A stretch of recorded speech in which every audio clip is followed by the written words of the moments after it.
Trystie's Quest, or Kit, King of the Pigwidgeons. By Greville MacDonald. Chapter 19.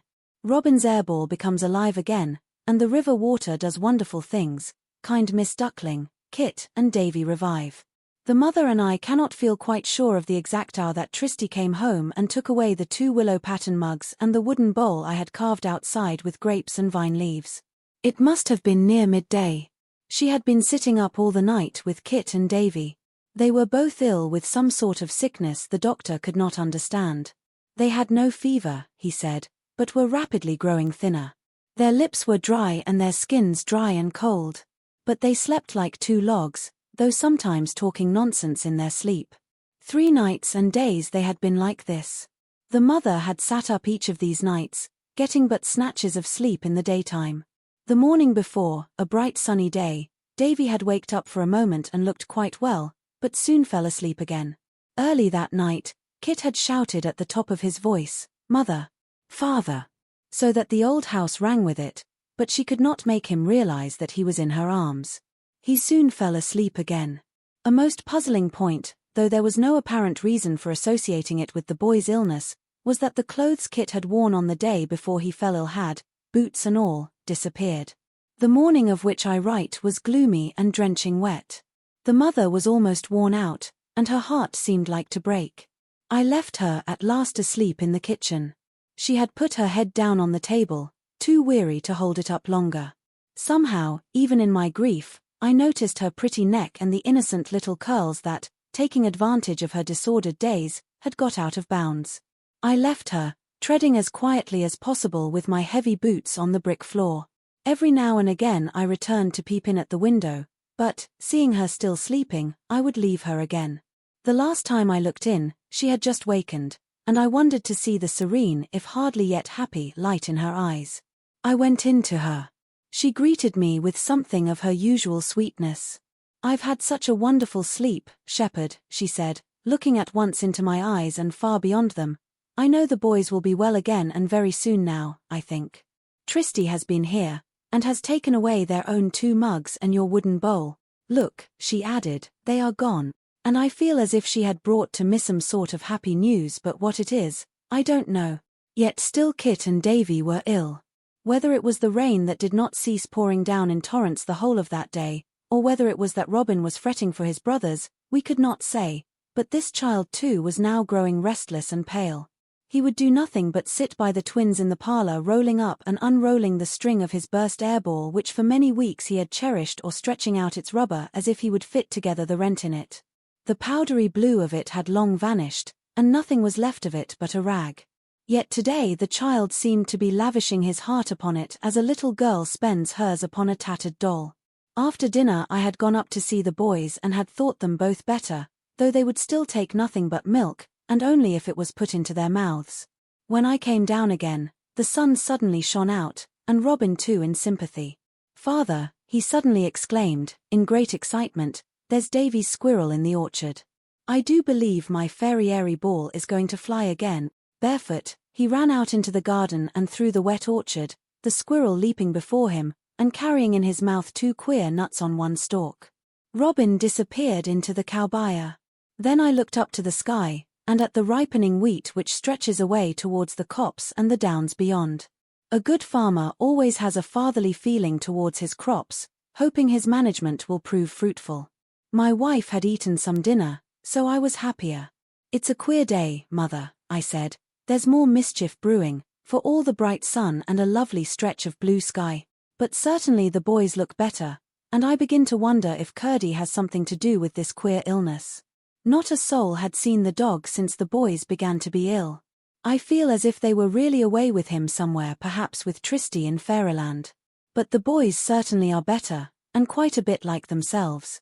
Kit really drank the milk just now and seemed to know me for half a minute.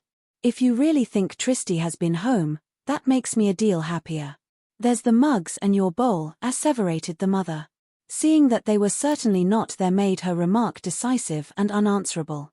Robin told us afterwards that what made him run out into the sunshine was because the squirrel wonk again, and made him feel quite sure that all his airball wanted was the sun and wind to mend it.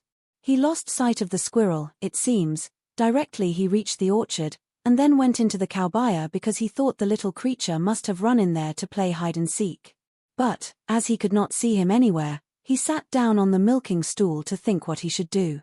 It was dark in there after the bright sunshine, and his thoughts were arrested by a wide crack in the weatherboarding, through which he saw the long sunny grass, and one extraordinarily big buttercup swinging to and fro in the wind.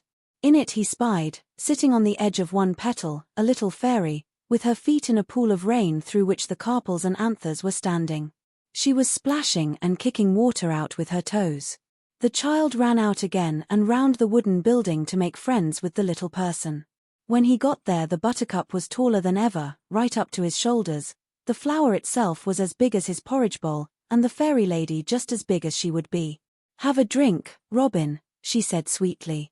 So, of course, he put his mouth to the golden cup, and the fairy tipped all the sweet rainwater into his mouth. Then she laughed like trickling, Robin says, and began to swing again. By the buttercup's side the child then spied his favorite flower, a huge harebell. It was an unusual place for it, and he plucked it low down and quite easily. Then, as he looked up at it, it grew bigger and he saw it was not a harebell at all, but his own airball, as sound and blue as ever, and even more airy. Up and up it went, and oh lovely, lovely, himself with it. Up and over the barn they flew till the wind dropped. Then they gently slipped and softly bumped down the mossy tiles of the roof under the ash boughs, and quietly landed in the corner between the outside of the barn and the ash's great trunk. This was strange, because this corner was the one and only place about the farm of which Robin had always been rather afraid. It seemed to us at home, that is to the mother, Kirsty, and myself, that Robin soon ran home again looking so flushed and sleepy that he was put to bed at once. So now all three boys were strangely unwell. There could be no doubt about this. Yet, at the same time, we cannot doubt that in the dark corner by the ash tree Robin found Trystie waiting for him. She has told us all about it. She was carrying in her right hand a silver ewer shaped like an acorn and shimmering with rainbow colors as if the raindrops were loose inside and the sun outside it, and under the same arm she carried the carved bowl with Kit's and Davy's mugs lying in it. She took Robin's hand in her left, and they walked further into the dark corner, which now, the child saw, had a little door in it.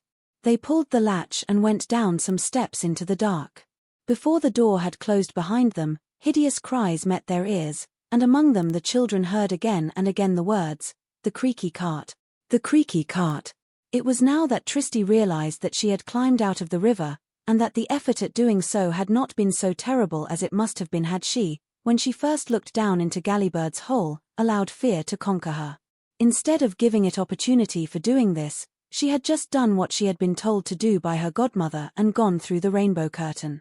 Each step thereafter was one of obedience: the return home, the taking of the mugs and the bowl, the carrying of them whither she was led, the taking of the little hand put into hers beside the old ash tree. Each was obeying the river light in her, and each was a step towards the river's bank. Now she had got right out of it, but had brought with her the silver ewer of fairy water and Robin.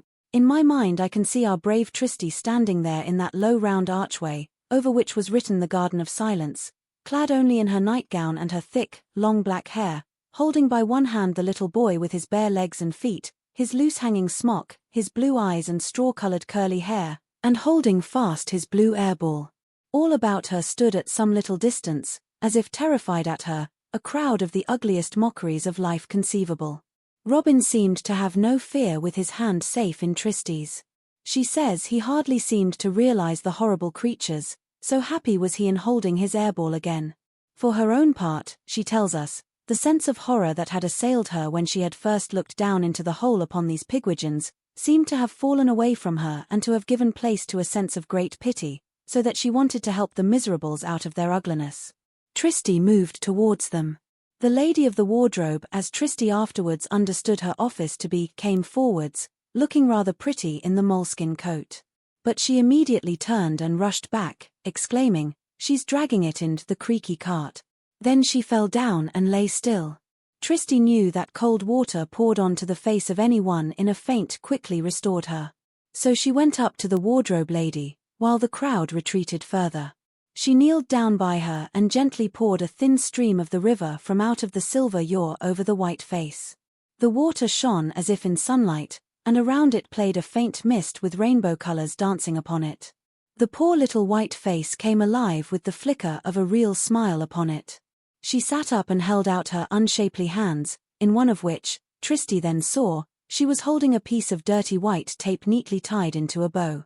Trystie, giving the 2 mugs to Robin to hold, poured more water into the wooden bowl, and gave it to the lady. She drank deeply and slowly as though she had never done such a thing before. The Pigwidgeons had stood speechless and silent, but now began to utter crowds of timorous whispers. Old Boney's got her now. He'll chuck her down alongside of King Parsnip, perhaps, and then she'll be happy. And the speaker giggled. Like everybody else, she was always in the way. Who's next? Thought he wanted a lot of us this time. Never heard it so awful creaky squeaky in all my born days. He won't want me till I've done my peppermint. It's my lucky stone, it is sure as pigtails. This speaker was crickety. Don't care what he catches, if it's not me. Everybody can get along better without the others, so it don't matter a snout to me, and so on. Are you coming alive now? Asked Robin of the patient. I don't know. But it's different now I've had that. Why, she exclaimed, I can see you 2 creatures like King Kit. Where's the cart? I can't hear it creaking now. Am I taken? I don't quite understand, answered Trystie, but nothing has taken you, lady. You have drunk the river water, that's all. May I have a little more, please? She asked, beginning to look quite gentle through her silly prettiness. Yes, indeed, said Trystie, pouring out more of the precious water. My jug, I think, will always be full. But will you get up if you feel better, please, and take me to Kit and Davy? Is that the king and his brother? Yes. Well, they're shriveling up fast, and their eyes are getting bigger every day. Crickety says they'll both be shock-led when the creaky cart comes for them, and then he'll Google them. But I think I always hoped he wouldn't. Now he shan't. The 3 then started running across the vast room. It seemed to Trystie like a mile. Robin asked the poor lady her name, but she said she had no name nobody had. Then she asked Trystie if she had a spare name she could give her, because, after that lovely drink, she thought she would like to have one. She said the only one of them all that had a name, now that King Parsnip had been fetched away in the creaky cart, was Crickety, and King Kit had given it to him. He was a kind king, she added, but fretted for stuff he called water. Was the river made of water? She asked. While Trystie was thinking for a name that would do, Robin asked the sad lady if she would like to be called Miss Duckling, because she took to the river so naturally. To himself he thought it should be Miss Pretty Duckling, because she was already growing really pretty, not only Pigwidgeon pretty, but, being a polite little boy, he did not say all he thought. Anyhow, the lady was thereafter quite happy to be Miss Duckling. When they got to the throne, a sight met their eyes that would have been too terrible to bear but for Trystie's hope in her fairy water. It was not so bad for Robin, because in the 2 white and worn faces, the thin hands and slender legs, he did not recognize his brothers. They lay huddled up in each other's arms on the throne and quite insensible to anything around them. Kit was gripping his recorder tightly. Underneath the throne lay on his side the flattest, boniest sheepdog ever seen. Robin, said Trystie, fearing the little child might be frightened if any of the Pigwidgeons came nearer, keep hold of Miss Duckling's hand, she needs it. Then, with white face but steady hand, Trystie poured the fairy water over the boys' heads. It ran down off the throne in a running stream and over Curdie.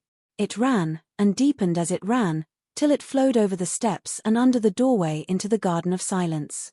The Pigwidgeons fled pell-mell in fear of the thing they had never seen before and could not believe in.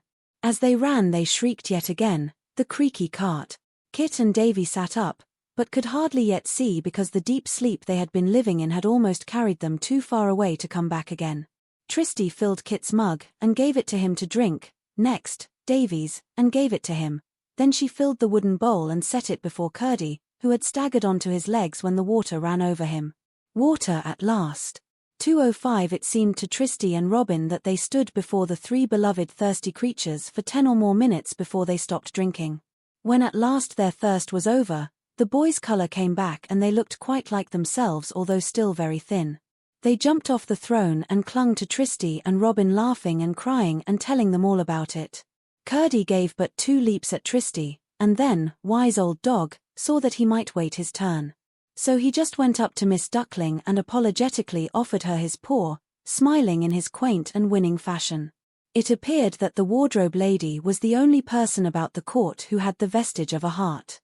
She had been treated as a social pariah ever since one drop of rain had fallen upon her head through the crater opening in the roof. Such a thing had happened now and again before this, and the people all hoped the creaky cart would soon be sent for any unfortunate person who had been touched by even one drop of living water. All rain is living water, though sometimes we can't understand why on earth such a lot of it is needed. Well, among Miss Duckling's duties was that of curator of the Museum of Woes, where she had found and at last taken pity upon Davy, and brought him with the recorder to his brother the king. But by that time Kit was too weak and his lips too dry to play upon his magic pipe.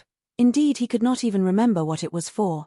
Now, if I were making up a story that would arrive quickly and properly at a happy ending, I should find the time was now come for taking all the children and Curdie home.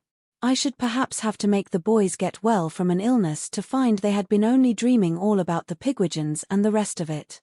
But this being a truer story than an ordinary made-up one, it doesn't have a happy ending just because there is no ending to it all. It runs out and away beyond the book like the music out of Kit's recorder, and no one can say where it will stop. I don't say the book does not end happily. I only say the story does not end at all, and that the children had more troubles and more joys to get through before they could be quite and altogether at home again. The truth is that, at sight of the little merry river running away from under the throne and out into the Garden of Silence, the Pigwidgeons knew that they were in a tight corner up a tree, in fact, as people say unless they did something. So they laid and hatched a desperate plot. End of this chapter.